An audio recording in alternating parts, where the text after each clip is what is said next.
जो हाथ से बनाते थे वो खशखास बादाम वगैरह जो चीज़ें उसमें हाथ वाले रगड़ाई में डालते थे ना, उसमें जो है वो सही नहीं बनती थी, उससे उसके साथ जो है ना अच्छी तरह चीज़ें मिक्स नहीं होती थी।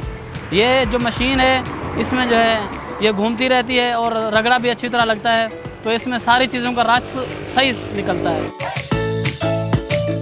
मेरा नाम मोहम्मद दिलावर है जी, और डेरा गाजी खान से मेरा ताल्लुक़ है। डेरा गाजी खान की बस्ती है, बस्ती म्यो, वहाँ से जो है मेरा ताल्लुक़ है। और मैं बचपन से जो यही काम कर रहा हूँ सरदाई का, और हमारा पूरा गांव जो है यही काम करता है।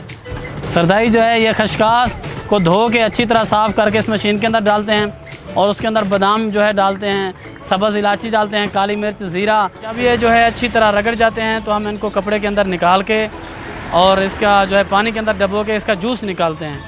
जब इसका अच्छी तरह जूस निकल जाता है तो इसके अंदर चीनी डाल के, बर्फ़ डाल के लोगों को जो है वो देते हैं।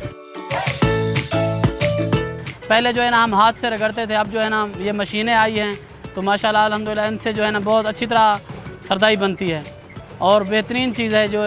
जो लोग गर्मियों में काम करते हैं ना धूप वगैरह पे, उनके लिए बहुत अच्छी चीज़ है जी। ये जो दौरा जो है ये मिट्टी का बना हुआ है और डंडा जो है ये लकड़ी का है, और ये जो दौरा है ये ख़ास हम डेरा गाजी खान से लेके आते हैं, और ख़ास लोग जो है ना इनको बनाते हैं, हर जगह ये नहीं मिलता है। ये 60 रुपये का गिलास है, छोटा और बड़ा गिलास जो है वो 80 का है।